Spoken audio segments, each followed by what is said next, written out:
everyone. Well, we all want to live longer, but we have to be healthy and happy. This is Margaret with 60andMe, and I want to talk to you today about this topic of how you can do one simple thing that can guarantee you're going to live a lot longer than you maybe even anticipate. It's a challenging reality, isn't it, that when we get older, we look ahead and think, oh, we probably got less years ahead of us than we have behind us, and we've got to make the most of it. But there's one thing that you can do. One of our bloggers, Michael McDonald, wrote this article a while ago, and I was researching it and looking at the information and thought it was really fascinating and worth sharing because it's a really simple thing. And that is simply how you look at yourself.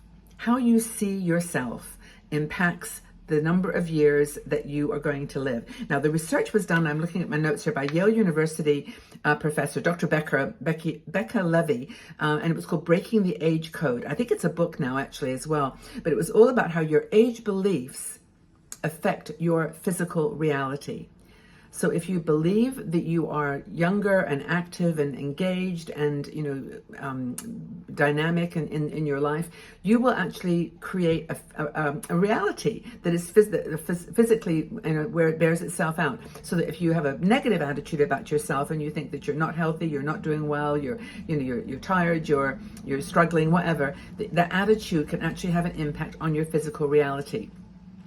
They say that people, die of a broken heart, and that's, a myth, but it's not a myth. People, when they get sad and depressed and lonely, it does have an impact on their physical health. So how do you, increase longevity, but at the same time, have a healthier and happier life, or physical life that goes along with that? So the social narratives, of course, are around stereotypes.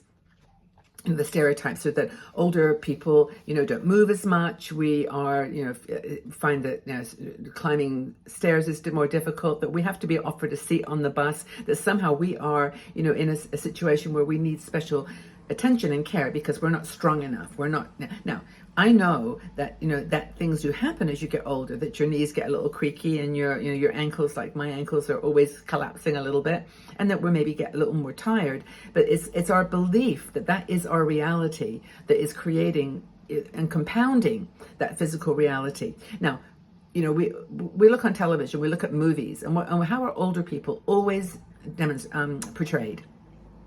Hunched over, they may got a walker, they're having trouble moving, they're their backs are hunched, their eyes are droopy, they're not paying attention, they're kind of like, that's how we're portrayed on television and on films.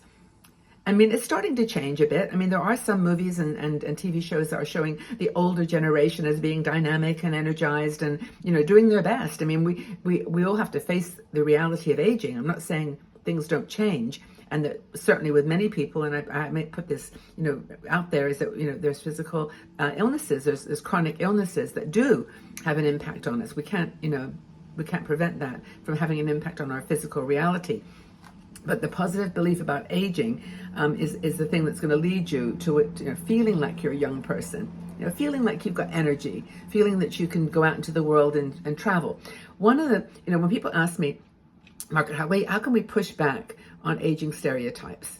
How can we make people see us differently so that we can be portrayed in movies and so on, and in the world, in society, in advertising and so on, that we can be portrayed as not that stereotype? And I think one of the biggest things that we can do is to be having conversations, talking to people about the things that we're connecting, with the things we're doing, the interests that we have, the projects that we're working on, not to be like productive all the time, but that we've got things going on with our children, our grandchildren, our society, our community, and we can keep moving, to support that kind of image. Also, travel. I think I've impacted more younger people in my life, and I think in a positive way, by just going out into the world and traveling. Get in conversation with someone and they always say, how old are you? I say 75. And they go, 75? Well, they don't expect a 75-year-old woman to be on a train or on a cable car or doing something that's a little bit out of the, the logical. I think that if they don't believe it, then you don't believe it. So you've got to sort of do things that are going to push the person's mindset towards a more positive attitude about aging. So changing our mindset can lead to a longer life. Now, Dr. Levy, I'll go back to that book. What was it called? Breaking the Age Code. Was saying that she reviewed studies showing how that people, when they have an illness, are more likely to recover quickly if they have a positive attitude. Now, I remember this really, really clearly, and I'm not saying I've done this right or wrong, but I remember when I got my gallbladder out in June, when I actually was in the hospital, and I made it a point, to have a positive attitude about things. Like when I couldn't go home one day because they wanted to keep checking my blood, and when I couldn't, when I was afraid of the anesthetic, and I talked about it. It was, those were the things that I did that helped me have a different attitude. It was, and I didn't for once, honestly think about, I'm 74 and I'm going through this operation that could be more dangerous and whatever. I kept a positive. I've been through tough times. I can get through this. I've had medical issues. I've broken my ankle 3 times, whatever. I've got through it. I've survived. Those types of positive statements to myself and to the medical staff. In fact, one of the doctors said to me at the end, we really were impressed by how positive you were about everything, and it helped us a lot with our job as well. So that was, and they're under 60. Well, I don't know, maybe their doctors were over 60, I'm not sure. But they were definitely, appreciating of that. And so actually having a positive attitude does, according to Dr. Levy, who did this research with lots of people, shows that you can actually recover from severe disabilities faster if you have a positive mental attitude. We have a better memory, and so then we live longer. And also we can buffer, according to the research, she said we can buffer against dementia by having a positive attitude about aging. And when I say positive attitude about aging, I mean that we don't keep talking about our aches and pains, and we don't, we can mention it, of course, to our closest friends, but we don't make that a mantra. The mantra is, I'm doing okay, I'm doing great, I'm doing all the right things to keep healthy, I'm eating good foods, I'm walking, whatever, 5,000 steps a day. I don't even do 10,000 now. But but you haven't got this sort of mental block that you're actually projecting to yourself, that you're getting old and tired and whatever. So the general negative stereotypes, are the beliefs that can hurt us and that can impact that positive attitude are that, we're out of touch, we're less capable, we're more needy, we're more likely to hurt ourselves. We're more stuck in our ways. There's more things that we get stuck in and we can't change. Those are the negatives in society. But then there's also the negative ones that we project onto ourselves. Like, I'm too old to do that. I'm too old to go on that roller coaster, said Margaret, as she got on the roller coaster and tried I don't like roller coasters, but what I'm saying. I'm too old to do that. I'm too old to go back to work. I'm a little bit too old now to start a new business. That conversation. Or, I'm not beautiful anymore. I'm just not beautiful. Look at this. Look at these wrinkles. Look at my skin. I've got wrinkly hands. Whatever. I'm not beautiful anymore. Nobody thinks I'm attractive. What's the point? That's another belief that we put on ourselves. We put that statement on ourselves. Can't travel anymore. Well, I'd love to do that trip to China, or to India, or to Malaysia, or to somewhere distant, but Bora Bora or Bali, because I'm just I can't take that kind of travel anymore. But you can. I mean, there may be reasons that you need to be thoughtful, or you have to be shorten the distance that you travel, even if it means going out to the local coffee shop or a restaurant or to a park.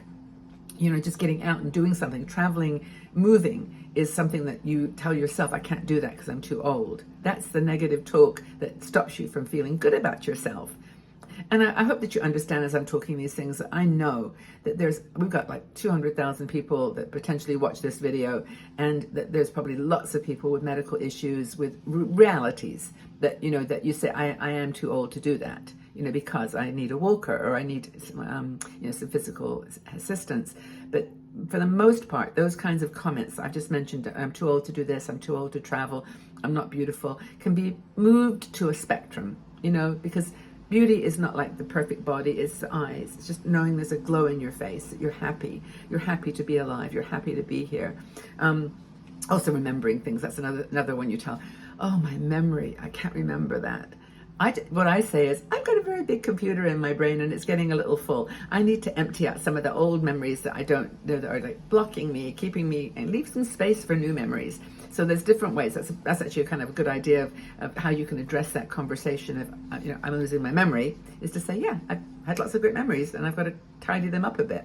So that's the kind of thing she talks about. So you become, by doing this, you become more, having a positive attitude, you become more active, less likely to fear doing something for the first time, more likely to travel or to get out into the world, just by simply changing that mindset, which is what this whole conversation is about. What do you think? Can you relate to this? Do you think it's true that your attitude to yourself is the one contributing factor to living a longer life? It kind of resonates for me. I don't know, maybe for you, but leave your comments in the section below. Let's talk to each other. If you see someone that's struggling with something that that you think you can help, that's what the comment section is for. And I love seeing you talk to each other. And if you haven't filled out our survey, by the way, our community survey, will you do that for me as a favor? Because we need to know what you like and what you don't like. And also join our Patreon supporters group if you want a smaller, intimate group of women that meet twice a week on live shows and all kinds of exclusive videos. We just did a trip to Portugal with 8 women from the Patreon supporters group, and we do those kinds of things throughout the year. So if you're interested, it's patreon.com/60andme.